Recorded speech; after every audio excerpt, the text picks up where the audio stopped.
Assalamualaikum warahmatullahi wabarakatuh. Pada yang terhormat Kepala SD 70 Ibu Sapua SPDSD, yang kami hormati segenap guru dan karyawan SD 70. Pertama-tama marilah kita panjatkan puji syukur kehadirat Allah Subhanahu wa taala yang telah melimpahkan kenikmatan kepada kita sehingga kita semua bisa hadir di acara diseminasi budaya positif di SD 70. Tak lupa salawat serta salam marilah kita senantiasa panjatkan kepada junjungan kita Nabi Muhammad SAW, yang mana kita nantikan syafaatnya di hari kiamat kelak. Di sini saya sebagai pembawa acara akan membacakan susunan acara yang akan berlangsung pada pagi hari ini. Acara pertama pembukaan, acara kedua sambutan dari Kepala SD 70, acara yang ketiga diseminasi budaya positif di SD 70.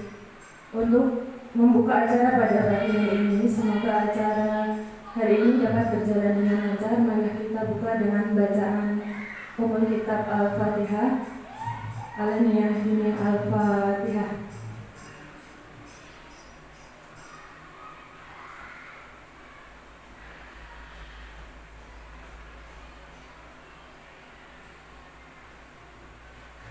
Terima kasih. Untuk acara selanjutnya, sambutan dari Kepala SD 70 kepada yang terhormat Ibu Sapua SPDSD kami persilahkan.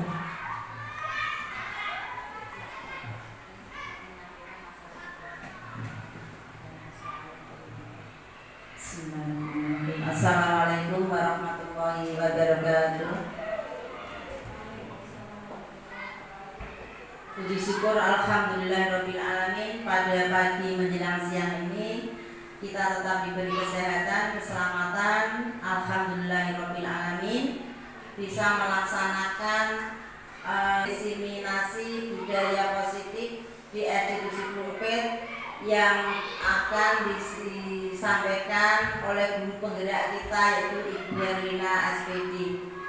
Semoga Allah memberi kemudahan, kelancaran, keberkahan ilmu yang diterima Ibu Herlina dalam mengikuti guru penggerak, bisa menarik atau memberi semangat kepada anak didik kita bersemangat dalam belajar, menambah kemajuan SD 74 dan memberi motivasi kepada Bapak Ibu guru yang belum menjadi guru penggerak. Semoga di SD 74 nanti semua Bapak Ibu guru bisa menjadi guru penggerak, karena saat ini sudah kemarin, tahun-tahun kemarin sudah, tapi ini baru semangatnya untuk bisa menjadi guru penggerak. Pertama memang tujuan adalah menambah ilmu, yang kedua meningkatkan karir itu dimulai harus menjadi guru penggerak. Pengangkatan kepala sekolah, pengangkatan pengawas, pemilik, dan yang lain itu harus mempunyai ijazah guru penggerak. Semoga Bu Lina sukses, yang Bu Indah, Bu Puji, Bu Frida, Bu Afi, Bu Chandra, Bu Vika bisa mengikuti guru penggerak walaupun belum ASN sudah bisa diikutkan. Betul nggih? Nek Pak Sarosa kalih kula kan sebentar lagi wis purna, tidak boleh. Dulu saya ikut daftar guru penggerak. Ya, tapi tidak lolos karena usia. Makanya demikian, kurang lebihnya mohon maaf. Bila taufiq wal hidayah. Assalamualaikum warahmatullahi wabarakatuh. Kepada Ibu Sapua SPDSD kami ucapkan terima kasih. Untuk acara selanjutnya yaitu diseminasi budaya positif di SD 70 akan disampaikan oleh Bu Herlina SPD. Kepada Bu Herlina SPD kami persilahkan. Assalamualaikum warahmatullahi wabarakatuh.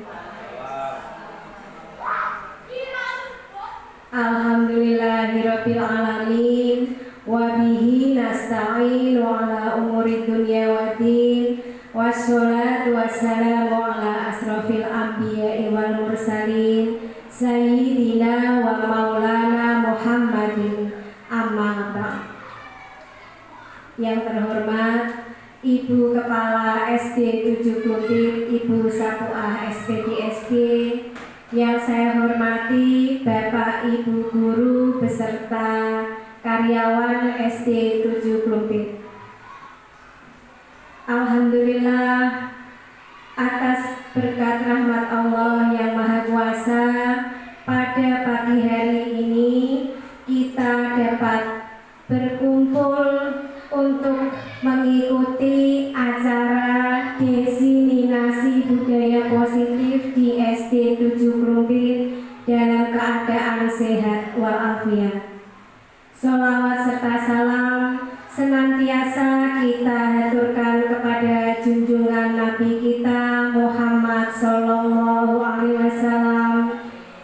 Semoga kelak di hari kiamat kita semua diakui umatnya dan mendapatkan syafaatnya. Amin Allahumma amin. Pada kesempatan pagi ini, perkenankanlah saya Ibu Herlina, calon guru penggerak Angkatan 9 Kabupaten Kudus, untuk menyampaikan diseminasi budaya positif di SD 7 Klumpit. Sebagaimana dari kalimatnya budaya, saya rasa semua Bapak Ibu guru pasti sudah mengetahui. Namanya budaya berarti kebiasaan yang sudah ada. Ya, kebiasaan yang sudah ada itu apa? Tentang nilai yang berpihak pada murid sehingga murid nanti berkembang menjadi pribadi yang kritis, penuh hormat dan bertanggung jawab sesuai profil pelajar Pancasila. Saya rasa di sekolah kita sudah diterapkan beberapa budaya positif yang sudah berjalan. Ya Bapak Ibu ya. Ya, jadi di sini saya hanya menekankan apa itu budaya positif yang perlu digarisbawahi. Di sini ada kata makna disiplin. Disiplin itu artinya belajar. Tetapi pada umumnya kita memaknai kata disiplin itu identik dengan hukuman. Ini apa buatan Bapak Ibu? Kalau anak tidak disiplin, kebiasaan kita itu memberikan hukuman. Padahal namanya disiplin itu harusnya membuat orang menggali potensinya menuju sebuah tujuan agar dia menjadi lebih dihargai. Ya, jadi disiplin itu sebenarnya itu membuat anak belajar untuk memperbaiki kesalahannya. Nah, sekarang saya punya pertanyaan pemantik Bapak Ibu. Coba jenengan setuju atau tidak setuju? Yang pertama, hukuman itu dapat mendisiplinkan anak. Monggo, sinten nggih? Pak So memberikan pendapat. Iya, sini Pak So, silakan ke depan.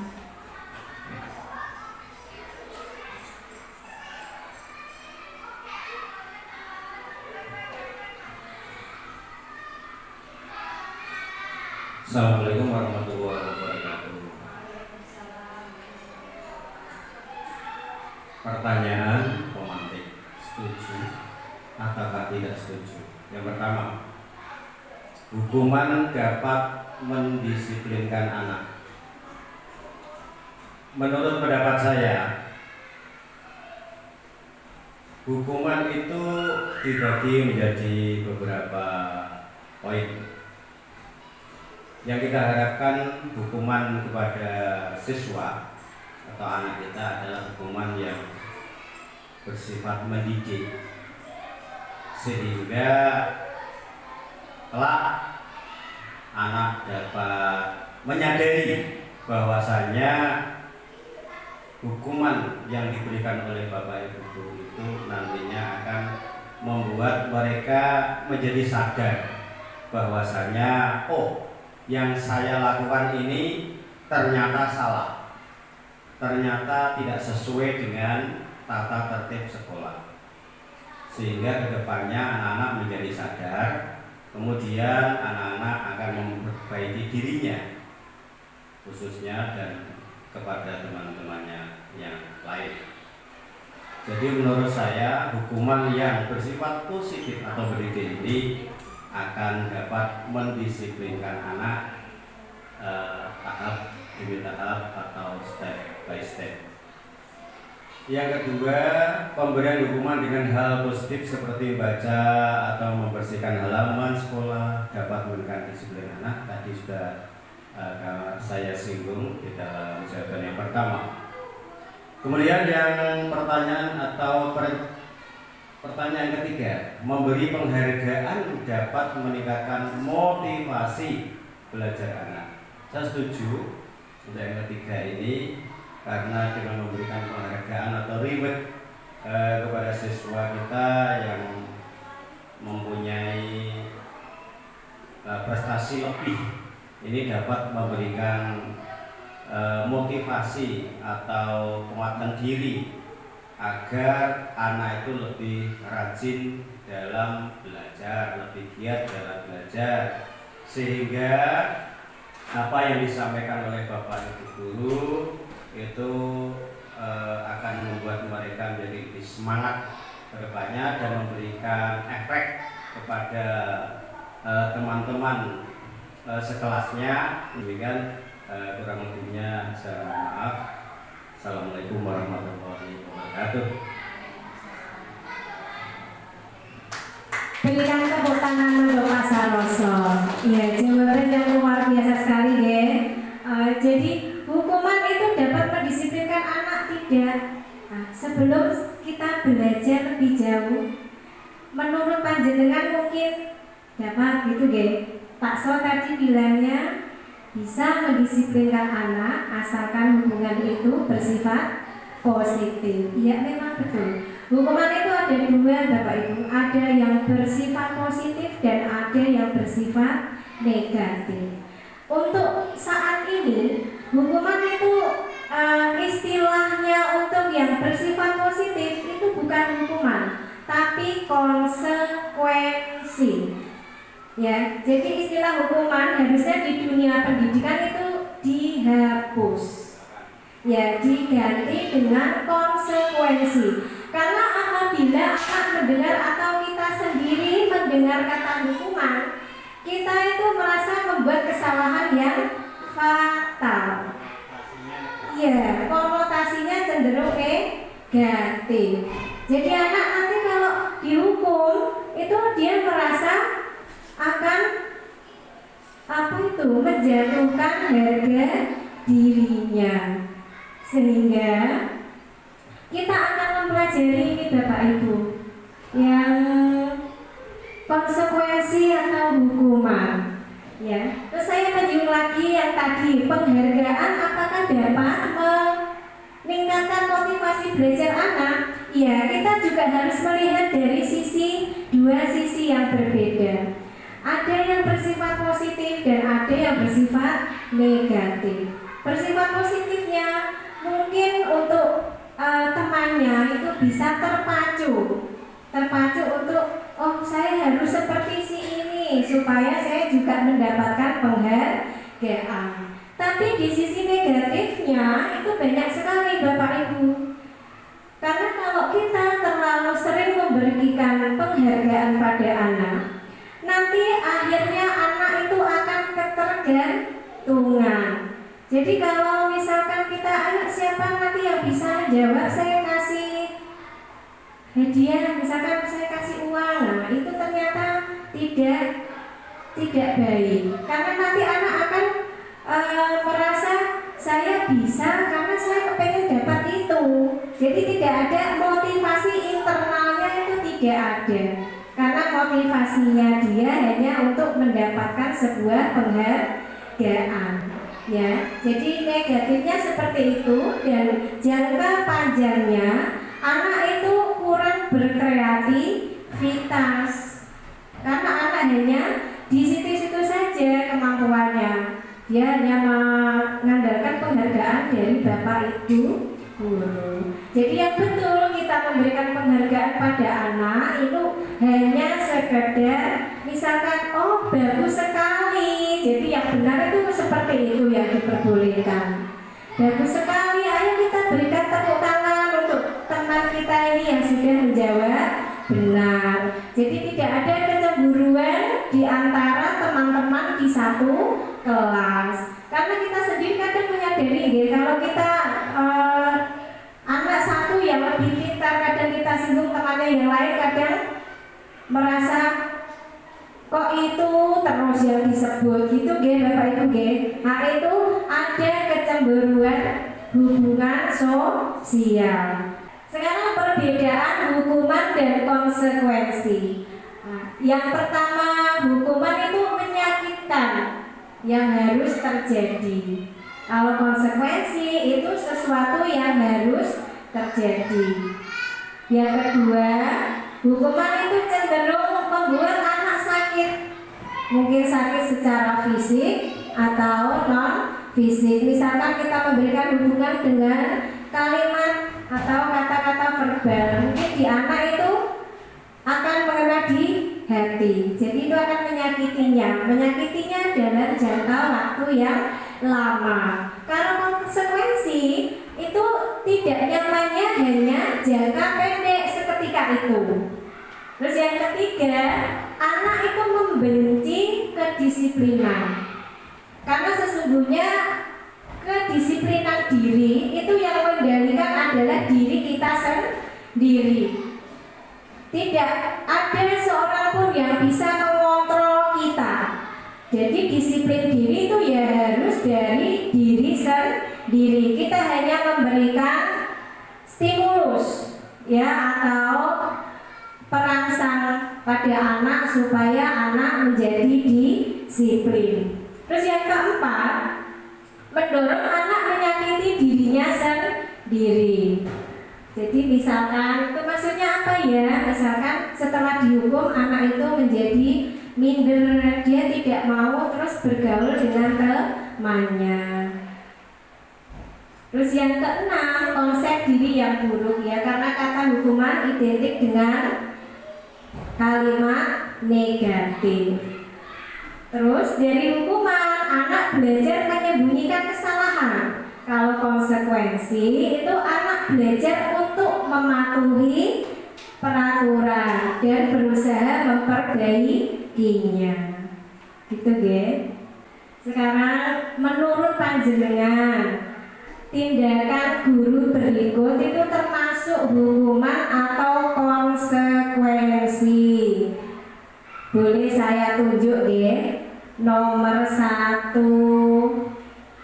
Bu Chandra, monggo Bu memberikan pendapatnya, silakan ke depan.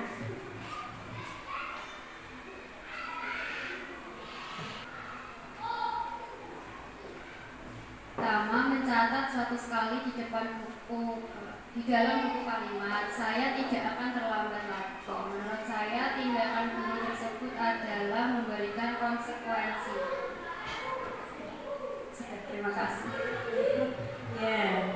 Sekarang yang kedua, saya minta pendapatnya Bu Puji Lestari, monggo.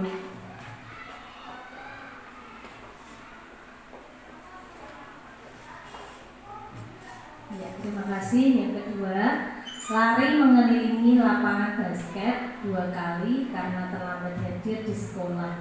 Menurut saya ini adalah hukuman ya, karena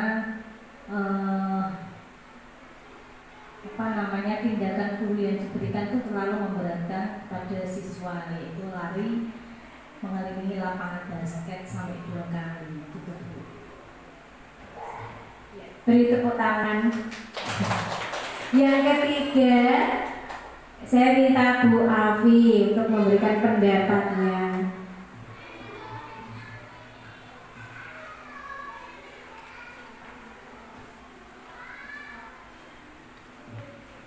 Baik, menurut saya yang tindakan guru di nomor 3 yaitu termasuk hukuman. Karena di sini murid diminta untuk push up 15 kali karena tidak memakai masker. Lebih baik diarahkan ke yang lain kalau konsekuensi seperti itu. Terima kasih. Berikan tepuk tangan untuk Bu Abi. Yang keempat saya minta Pak Soroso lagi. Monggo Pak So. 4 dan 5 nggih Pak So. Nanti yang 6, 7 Bu Indah. Tindakan guru berikut termasuk hukuman atau konsekuensi. Untuk nomor 4, menggantikan kertas tugas teman yang telah dicoret-coret. Menggantikan kertas tugas teman yang telah dicoret-coret. Konsekuensi itu ada beda. Nomor 5, membersihkan tumpahan air di meja tulis karena tersenggol pada saat belajar. Konsekuensi ya, kan asal resek kan jadi kotor kemudian dibersihkan lagi. Tidak ada unsur fisik ya. Sudah 6. Sudah. Terima kasih Pak So, berikan tepuk tangan. Yang ke-6 dan 7 silakan Bu Indah.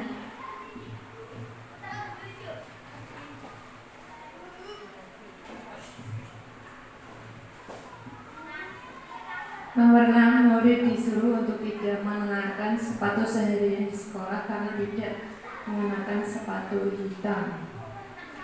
Apa ya teman-teman? Menurut saya konsekuensi Bu. Ya. Karena dia tidak pakai sepatu sesuai aturan. Yang ke-7, lari mengelilingi lapangan basket 2 kali karena terlambat 10 menit untuk pelajaran BJOK.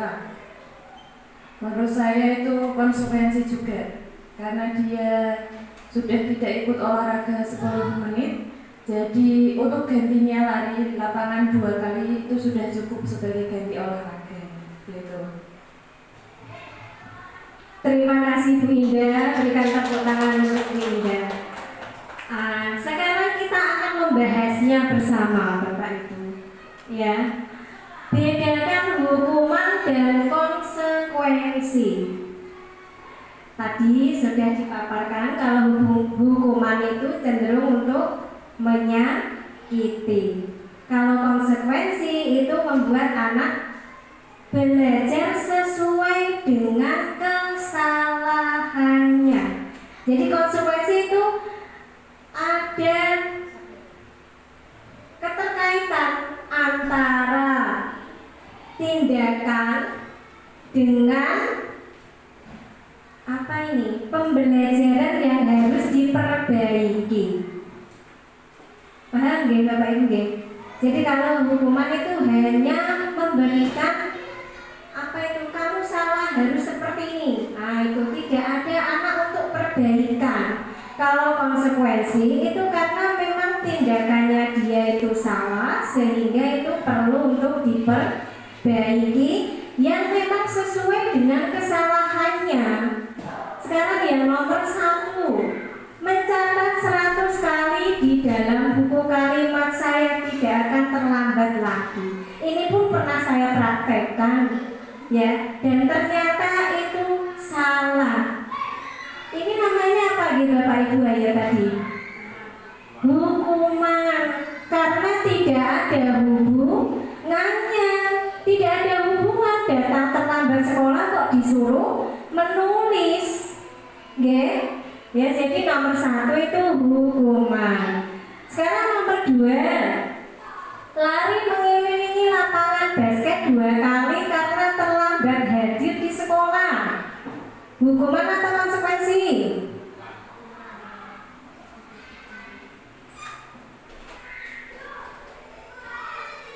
Apa Bapak Ibu? Ya betul sekali, hukuman, karena tidak ada hubungannya dengan keterlambatan dia datang ke sekolah. Sekarang yang ketiga, murid diminta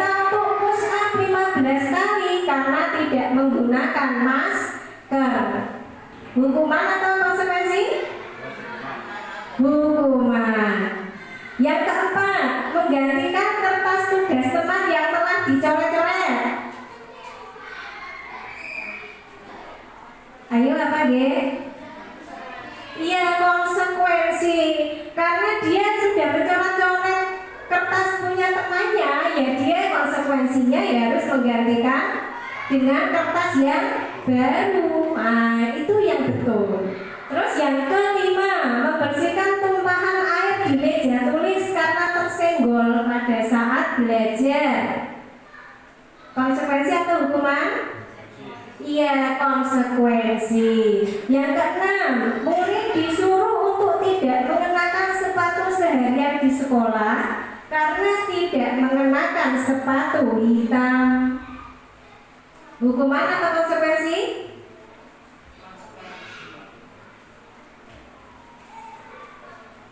Ayo, hukuman atau konsekuensi?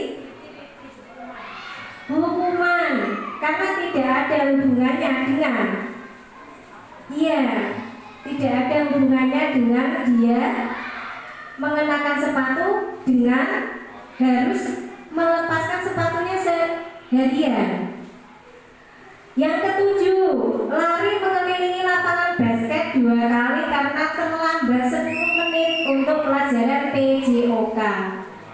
Hukuman atau konsekuensi?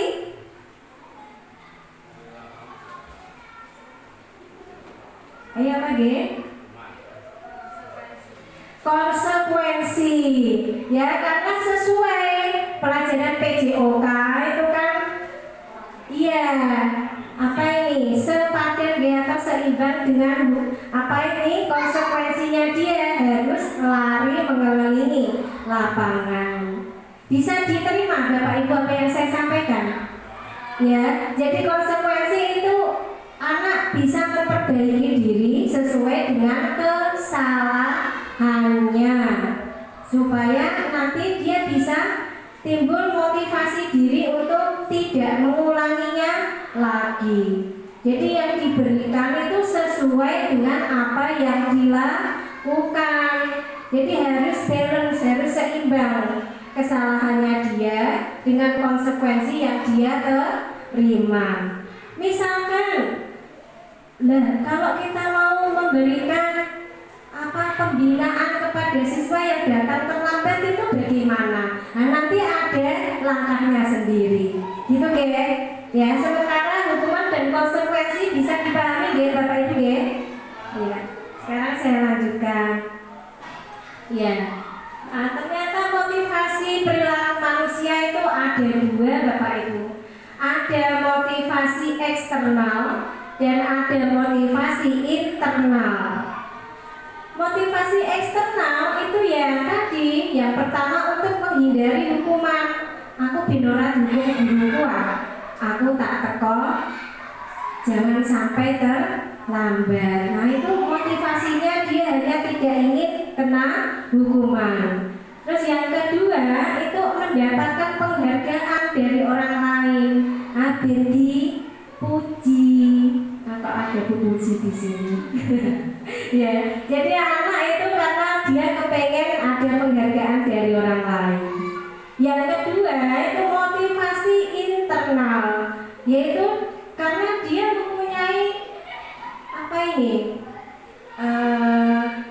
dorongan diri untuk menghargai dirinya sendiri, supaya dia melakukan kebajikan sesuai dengan yang dia percaya. Jadi, saya harus datang terlambat ya karena supaya saya bisa disiplin diri. Karena kalau kita disiplin, nantinya kehidupan kita kan juga bisa mengikuti dengan baik, gitu Ge. Jadi motivasi internal ini itu sebisa mungkin menghindari pemberian hukuman dan penghargaan yang berlebihan. Kita memberikan penghargaan boleh, tetapi jangan sampai berlebihan. Karena tadi penghargaan yang berlebihan itu bisa menimbulkan kecemburuan sosial pada diri anak. Nah, ini yang paling penting Bapak Ibu. Kita sebagai guru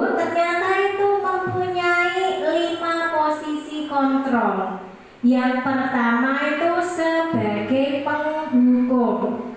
Nah, tadi sudah disinggung, namanya penghukum itu identik menggunakan hukuman fisik dan non fisik atau verbal, dan itu sangat berefek, ya, berimbas jangka panjang pada anak. Apalagi di zaman sekarang ya Bapak Ibu, kita memberikan hukuman pada murid itu harus hati-hati. Ya, banyak sekali kasus yang terjadi itu anak tidak terima, malah nanti Bapak Ibu gurunya yang kena masalah. Ya. Yang kedua, pembuat merasa bersalah. Jadi kita sebagai guru itu bisa mengontrol anak itu supaya anak merasa bersalah. Ya, jadi anak itu tidak nyaman. Misalkan di dalam kelas kok dia malas-malasan belajar, tidak memperhatikan bapak ibu guru sedang menerangkan. Nah, kita nasihati dia, apa kamu tidak kasihan bapak ibumu itu mencarikan uang untuk memberikan kamu saku setiap hari. Nah, kalau kamu tidak memperhatikan, nanti bisa dari mana, bisa dapat ilmu dari mana. Jadi dalam diri anak itu merasa bersalah. Yang ketiga, sebagai teman. Nah, jadi yang diharapkan murid itu kita bisa sebagai teman. Cuman ya efeknya kadang kalau anak kita dekati, kita itu memposisikan diri sebagai teman, kadang mereka yang terlalu menganggap kita, iya, sebagai teman biasa, tidak ada unggah-ungguhnya. Jadi serba salah ya Bapak Ibu ya. Jadi yang dimaksud di sini itu yang kita sebagai teman itu ya mengontrol murid dengan persuasi, mengajak untuk jangan seperti itu tidak boleh, dengan kalimat yang halus, dengan kalimat kita yang memposisikan diri sebagai temannya, bukan sebagai guru yang mungkin kayak seperti kalau di SMP SMA guru BK itu terkenal galak gitu ya. Terus yang kelima, pemantau. Kita sebagai pemantau itu mengawasi dan bertanggung jawab atas perilaku murid berdasarkan peraturan dan konsekuensi. Jadi kita memantau anak, anak ini sudah baik, sudah sesuai dengan aturan. Jadi kita hanya memantau, apabila tidak sesuai ya baru kita berikan nasihat. Yang kelima, manajer, seperti di perusahaan ya Bapak Ibu. Saya juga baru tahu ini ternyata ada posisi manajer, dan kita itu sebagai guru diarahkan untuk mengambil posisi yang kelima ini, posisi manajer, di mana guru mempersilahkan murid bertanggung jawab atas perilakunya sendiri, ya, dan mendukung murid untuk mencari solusinya sendiri dari masalahnya. Jadi guru itu hanya manajer, hanya memberikan istilahnya mengontrol tapi tidak memberikan solusi itu dari anak sendiri. Jadi guru hanya menuntun supaya anak bisa mendapatkan solusi dari masalahnya.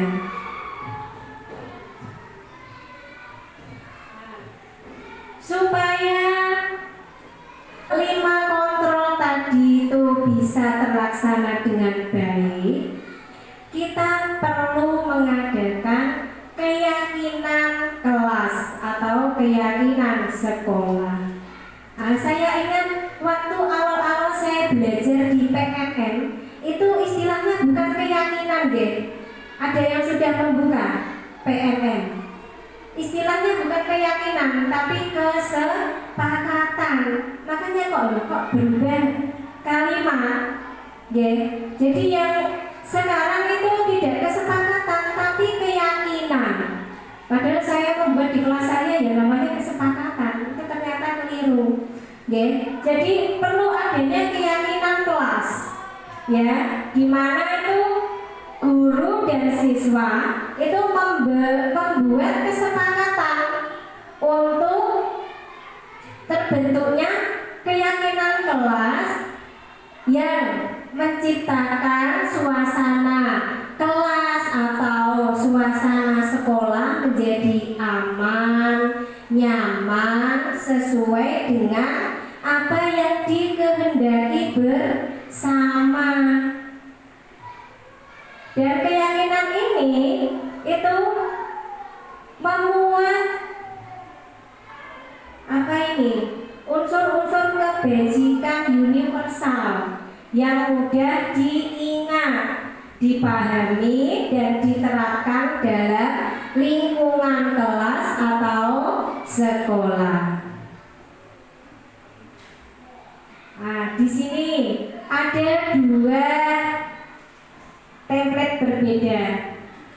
Mana yang merupakan keyakinan kelas menurut Bapak Ibu?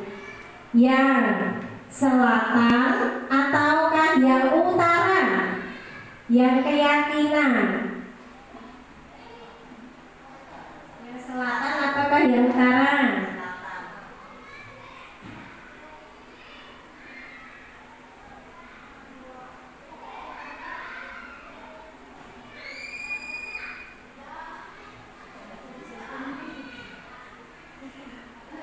Tadi yang belum maju itu Bu Ulin, coba memberikan pendapatnya di sini. Ayo Bu Ulin, monggo. Tadi Bapak Ibu guru sudah mencurahkan pendapatnya. Ayo Bu Ulin, monggo.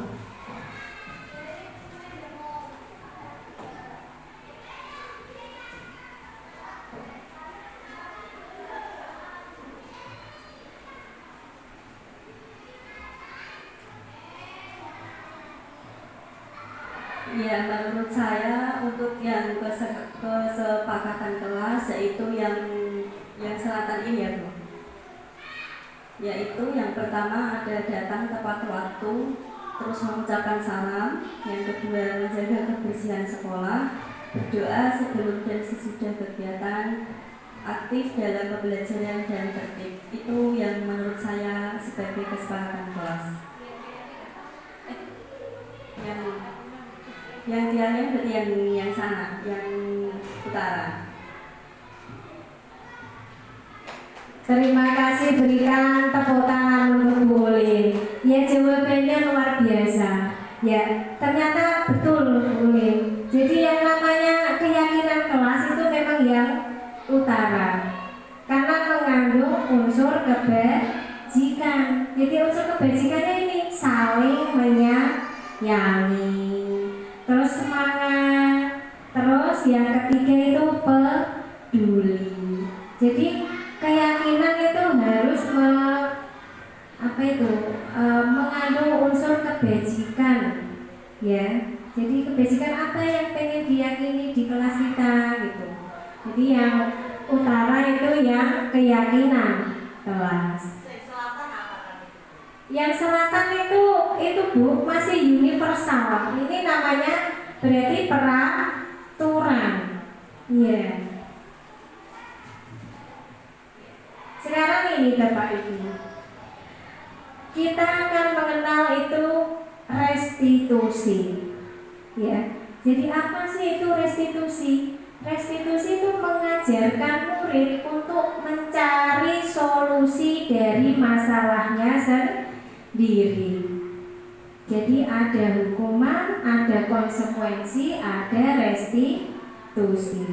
Yang paling baik itu ya restitusi untuk membantu anak supaya anak mencari solusinya sendiri dari permasalahan yang dihadapi. Sekarang 3 langkah dalam segitiga restitusi. Yang pertama, menstabilkan identitas. Nah, namanya identitas berarti setiap anak kan punya identitas, punya harga diri ya. Jadi kita itu setelah anak membuat kesalahan, kita itu menstabilkan identitasnya dengan bertanya, oh tidak apa-apa, salah itu hal yang biasa. Semua manusia itu pasti pernah melakukan kesalahan. Kita pasti bisa menyelesaikan permasalahan ini. Jadi kalimatnya yang digunakan untuk menstabilkan identitas ya, contohnya seperti itu Bapak Ibu. Jadi tidak membuat anak itu merasa jatuh apabila melakukan kesalahan. Terus yang kedua, validasi tindakan yang salah. Jadi setelah kita tadi menstabilkan identitasnya anak, ya dengan mengatakan oh tidak apa-apa, berbuat salah itu manusiawi kok, semua orang pasti pernah punya salah. Karena yang kedua validasinya, kamu pasti punya alasan ya, kenapa kok kamu seperti itu. Nah seperti itu Bapak Ibu kalimatnya. Terus kamu boleh berusaha menjaga sikap itu, tapi tambahkan sikap yang lain. Nah, jadi guru itu memberikan oh tindakanmu itu salah, tapi dengan kalimat yang halus gitu. Yang ketiga, dengan menanyakan keyakinan. Jadi setelah 2 tahap itu tadi, yang tahap terakhir itu menanyakan keyakinan. Nah di sini itu guru berusaha memberikan stimulus atau rangsangan kepada anak untuk anak bisa menemukan solusinya sendiri. Solusinya untuk bisa berinteraksi dengan orang lain lagi supaya dia tidak merasa apa yang dia lakukan tadi, kesalahannya tadi itu dia merasa rendah diri. Ya contohnya itu, kamu ingin jadi anak seperti apa? Kelas yang ideal itu seperti apa ya menurutmu? Gitu. Sekarang saya punya contoh. Nah, ini Bapak Ibu contohnya kasus kemarin itu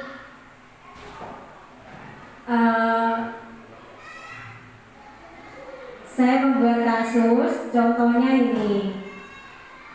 Bu Lina sedang mengajar, tiba-tiba Mbak Nia datang terlambat masuk kelas. Nah, kita akan melakukan langkah-langkah dengan segitiga restitusi. Ya, yang pertama ya dengan tadi menstabilkan identitas. Jadi di sini Bu Lina itu tidak langsung Mbak Nia datang terlambat ke kelas, tidak langsung marah-marah, tapi tetap mempersilahkan untuk ikut pelajaran.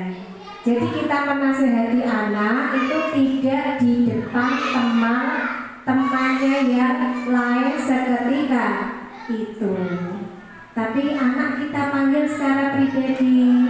Jadi setelah jam pelajaran selesai, saya mau panggil Mbak Nia, ya saya panggil di sini di kantor. Saya tanya, saya melihat akhir-akhir ini kok Mbak Nia datangnya terlambat, ada apa kan gitu. Mungkin kan anak tidak seketika itu terbuka ya, tidak seketika itu memberikan jawaban. Paling anak kan mungkin takut, paling iya Bu, nah seperti itu. Terus nanti setelah itu saya mau memvalidasi kesalahannya dia. Kenapa kok kamu datang terlambat? Bisa cerita ke Bu Nina, mungkin ada masalah apa. Nah, terus dia bilang, biasanya saya itu ke sekolah naik sepeda Bu, tapi karena sepeda saya rusak, saya harus berjalan kaki. Terus saya tanya lagi, berapa kilo rumahmu ke sekolah? 3 kilo gitu.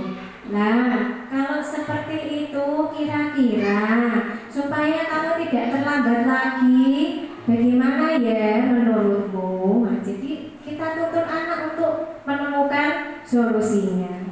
Nah terus Mbak Nianya bilang, ya saya harus memperbaiki sepeda saya Bu, karena kan orang tuanya dua-duanya bekerja.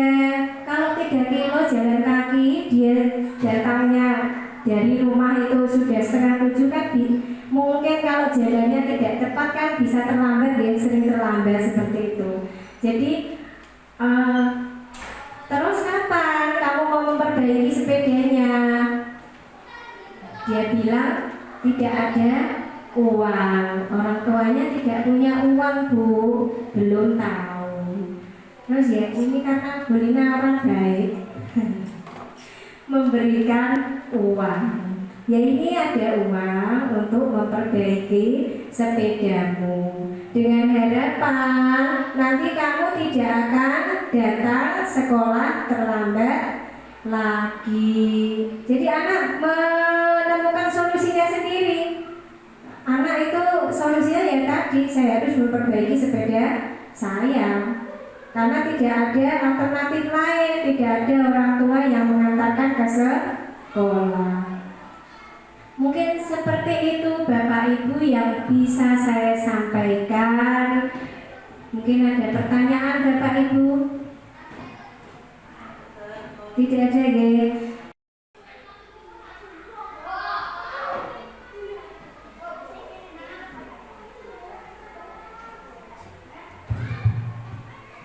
Monggo Bapak Ibu kita berdiri sejenak untuk menghilangkan kepenatan kita setelah mengikuti kegiatan diseminasi ini. Kita ice breaking ya. Berdiri aja semangat ya.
Bapak Ibu, mungkin apa yang saya sampaikan bisa diterapkan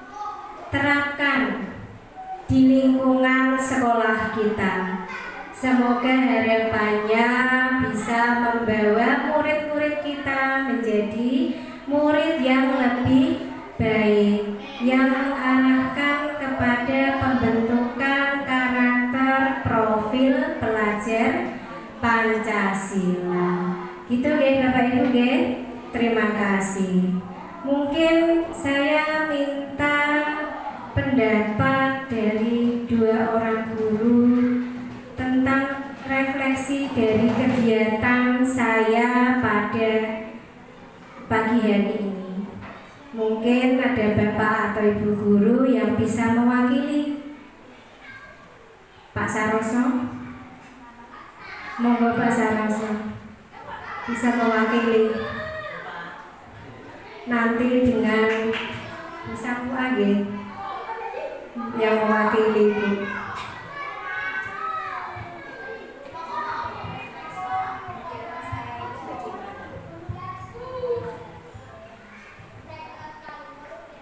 Terima kasih atas waktu yang diberikan kepada saya. Adalah merupakan suatu kegiatan yang positif, yang memberi nilai manfaat dan memberikan motivasi bagi kita semua, khususnya guru-guru di lingkup SD 7 Klumpit. Kemudian yang kedua, dari apa yang disampaikan oleh Ibu Herlina SPD selaku guru penggerak di SD kami, kiranya memberikan nilai semangat yang tinggi untuk disampaikan kepada teman-teman yang lain, sehingga dalam kesempatan kegiatan belajar mengajar berikutnya akan lebih semangat lagi dan mengambil nilai positif yang telah disampaikan oleh dia tadi. Dan yang ketiga, saya rasa dari penyampaian tadi sudah bisa kita pahami semuanya ya Bapak Ibu, sehingga dari penyampaian dari awal hingga akhir ini kiranya mudah-mudahan bermanfaat bagi kita dan sudah disampaikan begitu jelasnya kepada kita semua. Untuk itu kita beri plus dan semangat kepada Ibu Herlina dan semoga diikuti oleh ibu-ibu guru yang lain. Tepuk tangan untuk Bu Herlina dari guru yang terima kasih. Assalamualaikum warahmatullahi wabarakatuh. Sampai. Terima kasih Pak So atas motivasinya. Mungkin ada dari Ibu guru yang bisa mewakili. Bisa Bu lagi.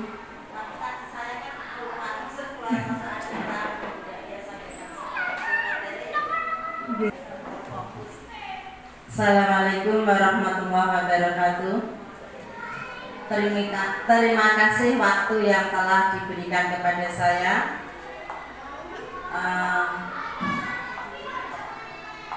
Saya mendampingi Bu Herlina dalam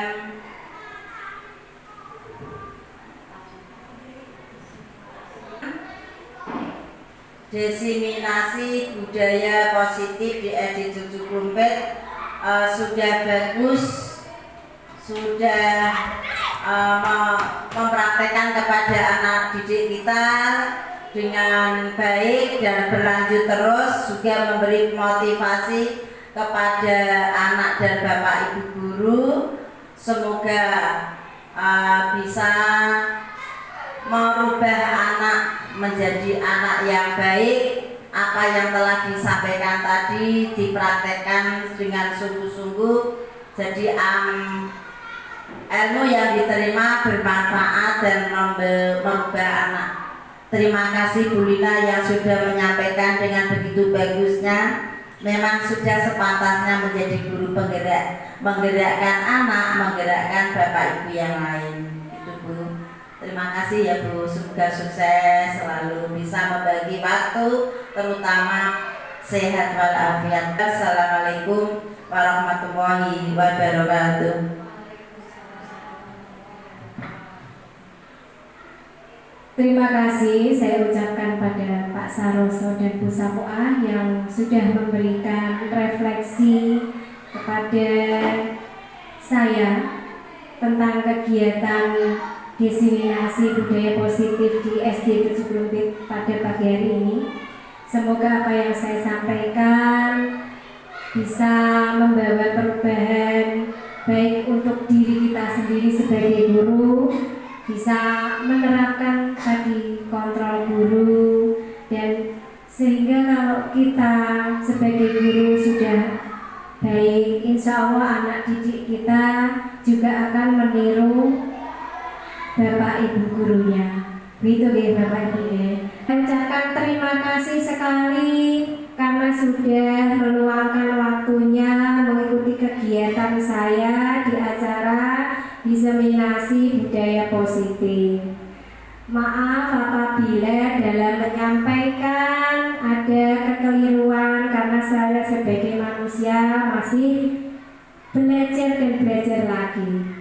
Gitu ge. Akhirul kalam billahi taufiq wal hidayah. Wassalamualaikum warahmatullahi wabarakatuh.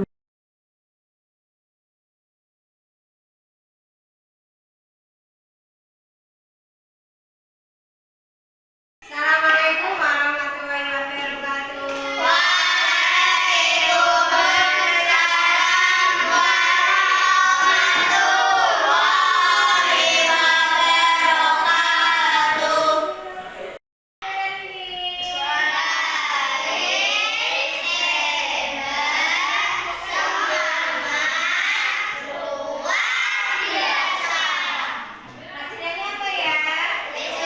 Hasilnya apa ya?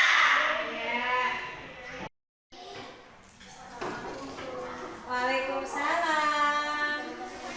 Oh boleh, silakan masuk.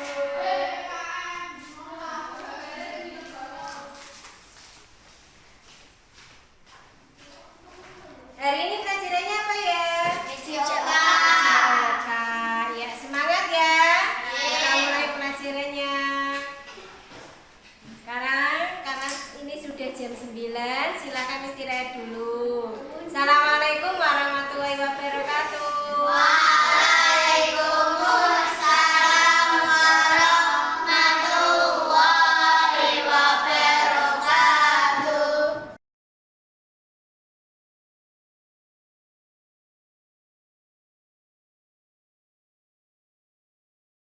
Mbak Dia tahu kenapa Bu Lina panggil ke sini? Tahu Bu, karena hari ini saya datang terlambat. Iya. Akhir-akhir ini Bu Lina sering lihat Mbak Dia sering datang terlambat. Memang ada masalah apa?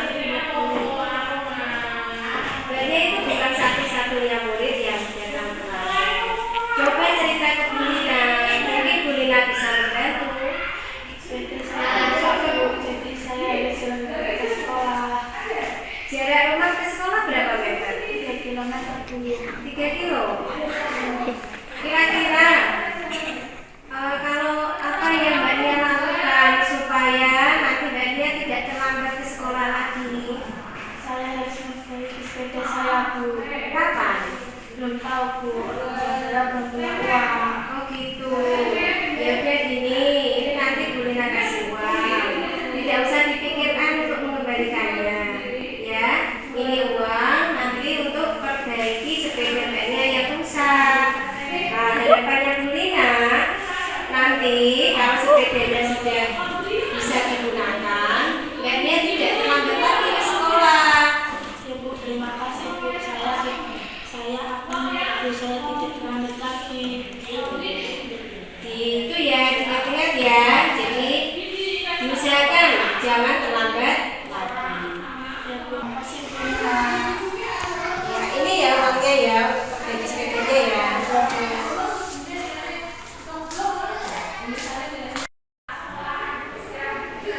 Nama saya Pelina dari kelas 5. Terima kasih Pelina sudah ajak diskusi untuk menyelesaikan masalah saya. Saya berjanji tidak akan berangkat terlambat